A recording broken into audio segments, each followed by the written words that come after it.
Corona নিয়ে উদ্বেগ বাড়ছে আর তার মধ্যেই দোসর ডেঙ্গি। এখনো পর্যন্ত যা তথ্য সামনে আসছে, চলতি বছরে কলকাতায় 89 জন আক্রান্ত হয়েছেন। অন্যদিকে জানুয়ারি থেকে মে মাস পর্যন্ত ম্যালেরিয়ায় 204 জন কলকাতায় আক্রান্ত হয়েছেন বলে খবর পাওয়া যাচ্ছে।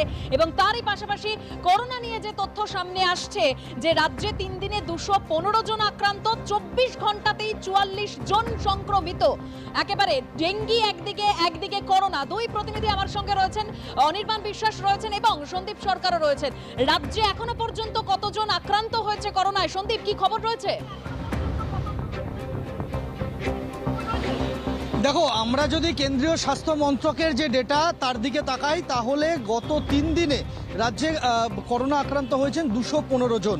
এই গত 3 দিনের পরিসংখ্যানই কিন্তু রাজ্যে 215 জন করোনা আক্রান্ত সেই হিসাবকে সামনে আনছে। আর যদি ওভারঅল দেখতে হয়, তাহলে এখনো পর্যন্ত আমাদের রাজ্যে মোট করোনা আক্রান্তের সংখ্যা 331, যেটা কেন্দ্রীয় স্বাস্থ্য মন্ত্রকের পরিসংখ্যান।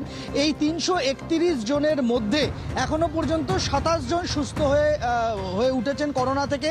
বাকিরা 3 শতাধিক মানুষ এখনো পর্যন্ত করোনা পজিটিভ রয়েছেন, তাদের চিকিৎসা চলছে, কেউ বাড়িতে আছেন, অনেকে হাসপাতালে চিকিৎসাধীন রয়েছেন। সব মিলিয়ে বলা যেতে পারে যে করোনা গ্রাফ সেটা আচমকাই কিন্তু ঊর্ধ্বমুখী হতে শুরু করেছে। কেন্দ্রীয় স্বাস্থ্য মন্ত্রক তারা প্রত্যেক দিনের পরিসংখ্যান তারা আপডেট করেন এবং সারা দেশের পরিসংখ্যানের দিকে যদি আমরা তাকাই, তাহলে সারা দেশে এই মুহূর্তে অ্যাক্টিভ করোনা রোগীর সংখ্যা প্রায় 4000, যার মধ্যে 32 জনের মৃত্যু হয়েছে, অর্থাৎ 1% একটু কম মানুষ মারা গিয়েছেন। যতজন আক্রান্ত হয়েছেন তার মধ্যে এই পরিসংখ্যান কেন্দ্রীয় স্বাস্থ্য মন্ত্রকের তরফে দেওয়া হচ্ছে। রাজ্য স্বাস্থ্য দপ্তর তারা কিন্তু এখনো পর্যন্ত সরকারিভাবে কোনো পদক্ষেপের কথা ঘোষণা করেননি।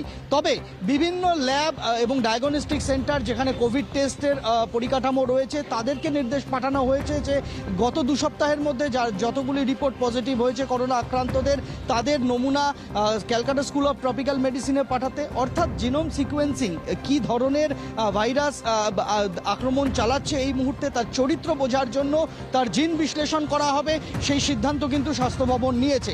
এখনো পর্যন্ত আমাদের রাজ্যে করোনা আক্রান্ত হয়ে কারোর মৃত্যুর ঘটনা ঘটেনি, তবে আক্রান্তের সংখ্যা বেড়েছে। 331 জন আক্রান্ত হয়েছেন এখনো পর্যন্ত আমাদের রাজ্যে করোনাতে, সেরকমটাই কিন্তু কেন্দ্রীয় স্বাস্থ্য মন্ত্রকের যে পরিসংখ্যান তার দ্বারা জানা যাচ্ছে।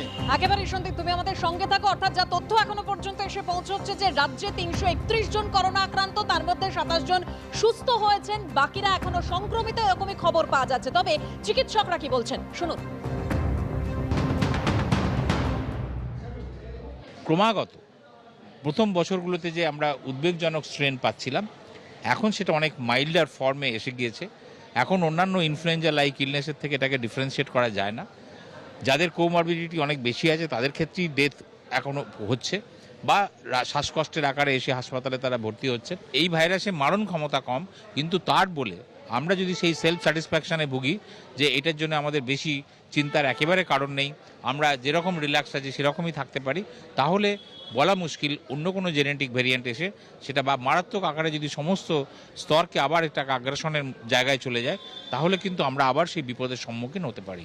একটু সতর্ক থাকলে আমাদের সকলের পক্ষেই মঙ্গল। কোভিড বাড়ছে, এটা মেনে নিতে হবে। এখন প্রশ্ন হচ্ছে এটা নিয়ে আমাদের ওরিড হওয়ার কথা কিনা। ডেফিনেটলি হওয়া উচিত। গভর্নমেন্টের দিক থেকে আমাদের রিকোয়েস্ট থাকবে যে আপনারা এই ভাইরাসগুলো একটু কালচার করে দেখুন, এদের ইনফেক্টিভিটিটা কতটা সেটা আমাদের জানান। কেননা এগুলো না জানতে পারলে কিন্তু আমাদের প্ল্যান অফ অ্যাকশন কী হবে সেগুলো করা ডিলেড হয়ে যেতে পারে। করোনার সংক্রমণ বাড়ছে, চিকিৎসকরা বলছেন সচেতন এবং সতর্ক থাকতে। কলকাতা পুরসভার ডেপুটি মেয়র অতীন ঘোষের কি বক্তব্য শুনুন। ইন জেনারেল যারা সর্দি কাশি জ্বরে ভুগছে তাদের যদি টেস্ট করা যায়, বেশিরভাগই কিন্তু পজিটিভ হবে। তো ন্যাচারালি টেস্ট যেই বাড়বে সংখ্যা একটু বাড়বে, এটা নিয়ম। মোর টেস্ট আর মোর ডিটেকশন, এটা নিয়ম। তো সর্বতই এই মুহূর্তে কলকাতায় এখন প্রায় 300-র কাছাকাছি মানুষ আক্রান্ত, কিন্তু কারোরই সংকটজনক নয়। 2-1 জন শুধু 2 কি 3% মানুষ হসপিটালে ভর্তি হয়েছিলেন এবং তারা মূলত এল্ডারলি পিপল, বয়স্ক মানুষ, যাদের ষাটোর্ধ্ব মানুষ কোমরবিডিটি আছে, তাদেরও কোনো সংকট হয়নি। তারা চিকিৎসার মধ্যে দিয়ে সুস্থ হয়ে যাচ্ছেন এবং অনেকেই 2 দিন 3 দিনের মধ্যে হসপিটাল থেকে ছাড়া পেয়ে যাচ্ছে। মানুষকে 3টে পরামর্শই দেবো যে সচেতন থাকুন, করোনা নিয়ে এই মুহূর্তে কোনো ভয়ের কারণ নেই। করোনা নিয়ে চিন্তা করার কারণ নেই, নিজেকে যে কোনো সংক্রমণ থেকে মুক্ত রাখতে হাত স্যানিটাইজ করুন, মুখে মাস্ক পরুন বাইরে গেলে, এবং ভিড়টাকে এড়িয়ে চলুন।